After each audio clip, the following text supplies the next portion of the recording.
I've been thinking about human psychology a fair bit this week. And there's an interesting part to it, two parts that are perhaps opposed to each other a little bit. The first part, and we know this, is that we're wired to pay more attention to bad news than good news. The clinical term for it is negativity bias. Researchers have found that negative information grabs our attention more strongly, it sticks in our memory longer, and it shapes our decision-making more powerfully than positive information. We've heard this said as bad news sells more papers. Or we've seen it play out in negative tweets get more engagement. When someone criticizes us, we can remember it for years. When someone gives us a compliment, we forget it by Tuesday. It makes evolutionary sense. Our ancestors who paid attention to threats, survived better than those who didn't. But it creates a strange modern reality when we are surrounded by headlines screaming about everything going wrong, and we find ourselves biologically wired to not look away. But I said there's something that's interesting with this, so that's one part of it. But the other part is that when it comes to our own personal lives, by and large, we don't prefer to talk about bad news. We actually prefer to share good news when it comes to sharing something personal that's about us or about our family. We post graduation announcements, we celebrate job promotions, we share photos of our kids' accomplishments. We're not shy about these personal pieces of good news. But bad news about ourselves? We're much more hesitant. We don't rush to tell everyone that we got laid off, or that we got a new diagnosis and we're pretty sick, or that our marriage is struggling. We don't put that all over social media. We pay attention to bad news, but we prefer to share good news. But not always. Because it is hard for many of us, and in today's world, to share good news about our faith.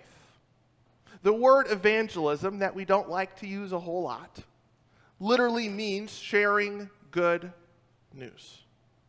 Yet it feels uncomfortable and awkward for many of us. We'll post about our daughter getting into college, but we're much more hesitant to invite someone to church. We'll tell someone about our vacation, but talking about what Christ means to us, I don't know. We're going to be exploring this a bit tomorrow night at Theology and Brew. We're going to be listening or reading and then talking about a conversation between Barbara Brown Taylor and Krista Tippett about this hunger for holiness, about how we search for religion, for the sacred, for the divine, how we find language to describe our faith, and how we live in ordinary moments. Consider this a personal invitation to each of you to join us tomorrow night, because these questions about how we speak about our faith, how we share that good news, deeply matters. But this morning, we're not focusing on the topic for tomorrow. We're focusing on the Gospel of John. John is unique in the gospel world, as John is what we call an evangelist gospel, a book specifically designed, written to share good news with people who need to hear it. And John starts by talking directly to our negativity bias, speaking about the bad that is grabbing our attention with this extended metaphor of light and dark, about the light shines in the darkness and the darkness has not overcome it. We're 1 week away from the winter solstice. 1 week away. Next Sunday is the darkest day of the year, the day with the shortest amount of light, the day with the longest night. For thousands of years, human beings have marked this moment, have built monuments around the world to track it, have gathered around fires waiting for light to return. And John is speaking into this darkness, saying the light is shining. Present tense, active. That right now. But John also says further on that we heard the light is coming. The light is coming and the light is here. Both of these things are true. For us in Christianity, both of these things have to be true. Because we're not just waiting for some future Christmas morning when everything will suddenly be bright and perfect and just so. But we are also living in a world where light is already breaking through, where God is already at work, where resurrection is already happening, whereas even though the darkness exists and it's real and it's powerful and it's present, there is also light. Here's the challenge that John names for us, though. When this light of the world, when the Word made flesh, when Jesus Christ came into the world did not recognize him. The world did not recognize the light. The light was shining, and people just kept on going and walked right past it. Has anyone here ever seen the TV show Mythbusters? I know I'm going back a few years. We're kind of familiar with this. I used to watch it somewhat regularly, and I don't remember most of what I saw on it. But a couple of their experiments, if you will, have stuck with me. And there's one that still sticks with me from 15-ish years ago probably, because it was an episode focused on pirates. And who doesn't want to watch an episode focused on pirates? At least I sure did. And I remember this experiment they did was about the eye patches that we often think of when we think about a pirate. If you picture a pirate, maybe a peg leg, a parrot, and an eye patch. So they were looking at a theory onto why are eye patches so synonymous with pirates. One theory that they tested is that a pirate with two healthy working eyes would still wear an eye patch. Because the pirate would be on top of the deck and it would be out in the sea, in the ocean, and there's this bright light, but then might have to suddenly go below deck. No electricity. You don't want to have fire on a boat below deck 300 years ago. So going below deck, the pirate would take the eye patch, switch over to the other eye. So the eye that was covered, that was already acclimated to the dark, when he went below deck, would be able to see. And then went back above deck, switched the eye patch over to the other eye, and that eye was ready for the light. Unfortunately, there's no historical evidence that fully backs this up. I looked for it, they looked for it. But they tested it, and they saw that it worked.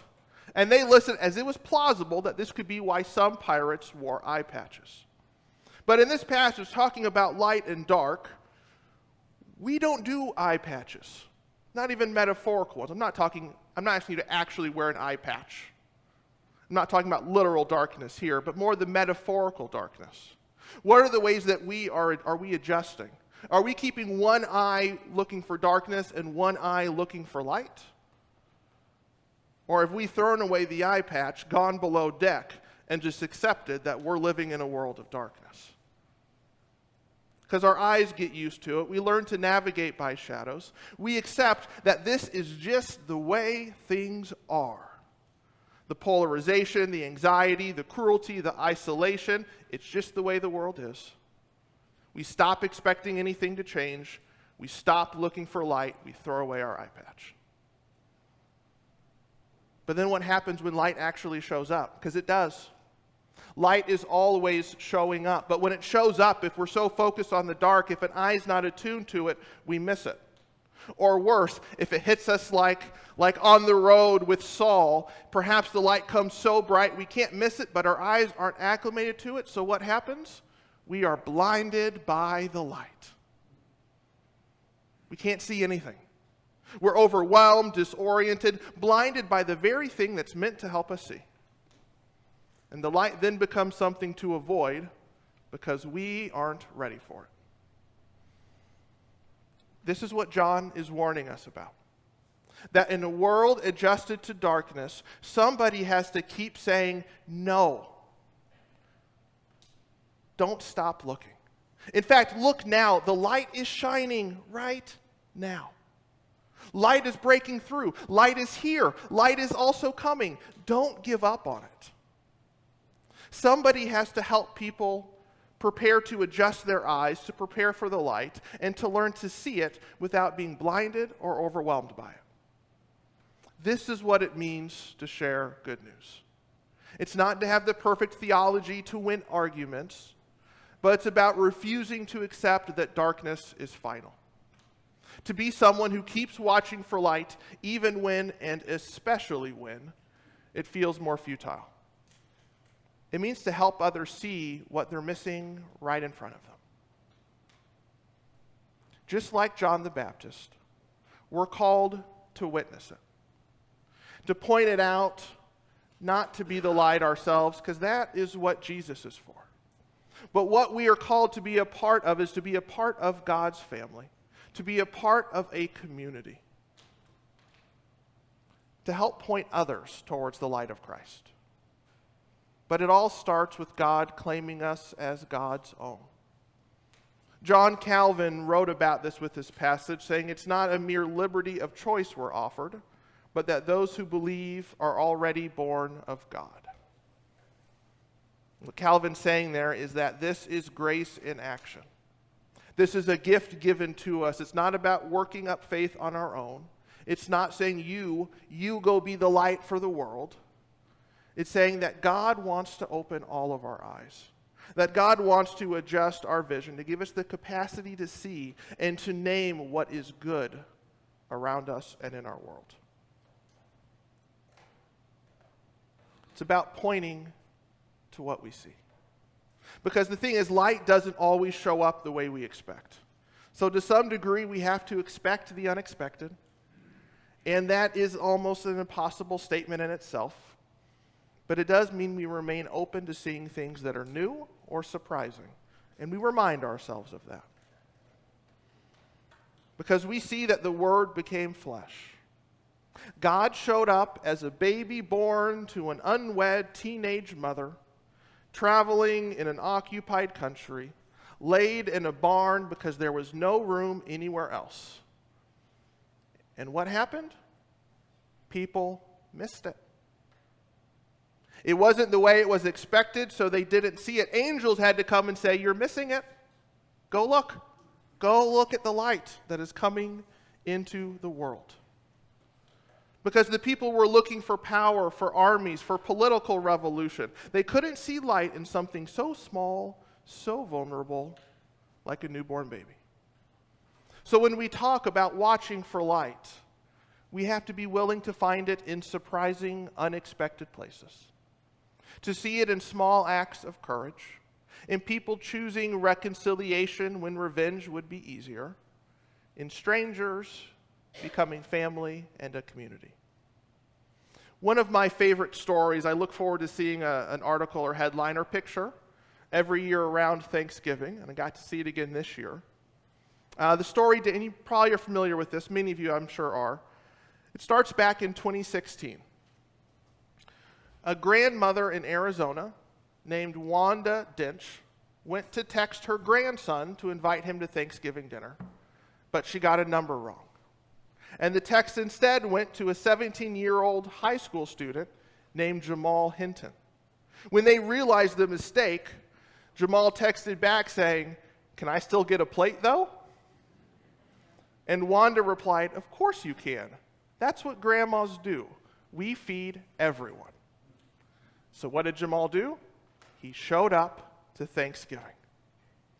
And they have celebrated Thanksgiving together every year since.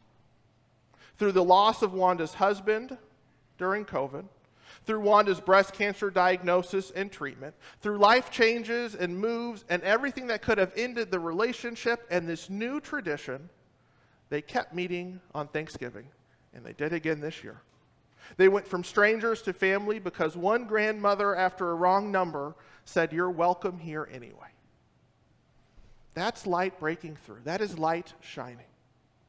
That's what it looks like when someone refuses to let fear or cynicism determine the outcome. It's strangers becoming family. And every year, millions of people, and I am one of them, wait to see that Thanksgiving photo as a reminder that light is still breaking through in unexpected ways. But there was other news that I woke up to, as I assume many of you did this morning. A news of darkness trying to attack the light in the most direct way possible. On the night of Hanukkah, the festival of lights, when gunmen opened fire at a Jewish celebration in Bondi Beach in Sydney, Australia. Families gathering to light their candle were met with violence and terror. The last I saw is at least 12 were killed, with children and grandparents and families all present. The darkness is real. The darkness does attack. But that's when it's all the more important that we point to the light and we share John's words that the darkness has not and will not overcome the light. And we have to say that without trepidation, without fear, without hesitation, whether individually or as a church community. And as we approach the winter solstice, the darkest day of the year, this coming Sunday, it's important that we gather joyfully, that we gather all lit up. We're going to have the pop-up pageant again next Sunday, acting it out together with a short script, with actors chosen in the moment, with surprises built into the fabric of the thing, because that's what light does. It surprises us. It illumines that which we could not see. Because even with our outline and our plan and the costumes ready to go and everything organized, when the shepherds are chosen and angels stand up and the Marys and the Josephs live into their roles, something unexpected will happen. It always does. Someone will improvise, something new will be added, and light will break through in ways we could never have planned. And we have to keep that going. For immediately after the pageant, we're having our first ever community Christmas party.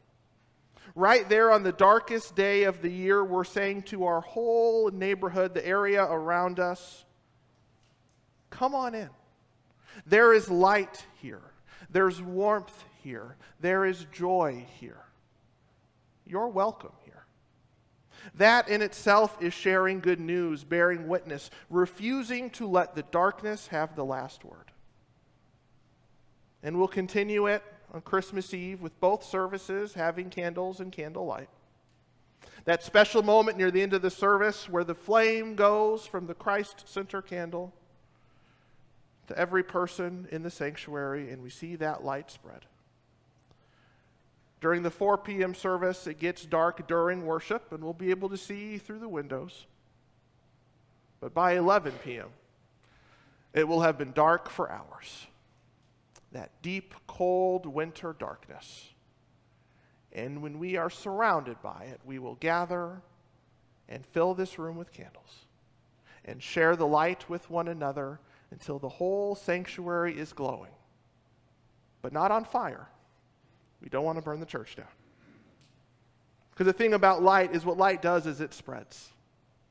Just like fire, it spreads from one to another until the darkness is pushed back. And that is what John is inviting us into. Not passive waiting, but active witness. To not adjust to the darkness and give in to it, but to keep our eyes open for the light. For that is what the church is called to be in today's world. A community of people who have received this gift of sight and are learning to help others see. A community that gathers when it is darkest and proclaims the light shines.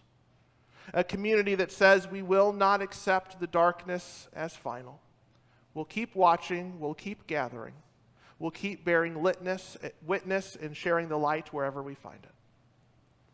So as we move this week towards the solstice, towards the darkest night, towards our pageant, towards Christmas,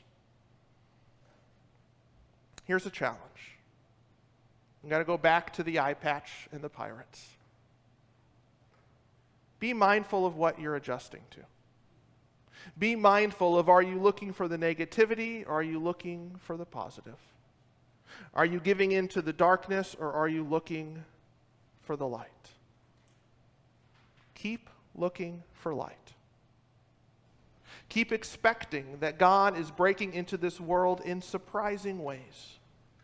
Maybe that means, metaphorically speaking, covering one eye, knowing we need to be aware, but maintaining our ability to also recognize light when it appears. And when you see that light, and if you look for it, I promise you will, be ready to point it out. Be ready to say it out loud, to bear witness to that good news. Not because we have all the answers, but because God has given us eyes to see and a voice to speak. For the light shines in the darkness. Even as the nights get longer and the days get shorter, the light still shines. The darkness has not, will not, and cannot overcome it. For the light is coming. The light is here. God is at work. And we get to be a part of reflecting it, sharing it, passing it on through the grace that our Creator has given us. This is Advent. This is the preparation for Christmas. This is the work, this is the hope that we carry into the darkness.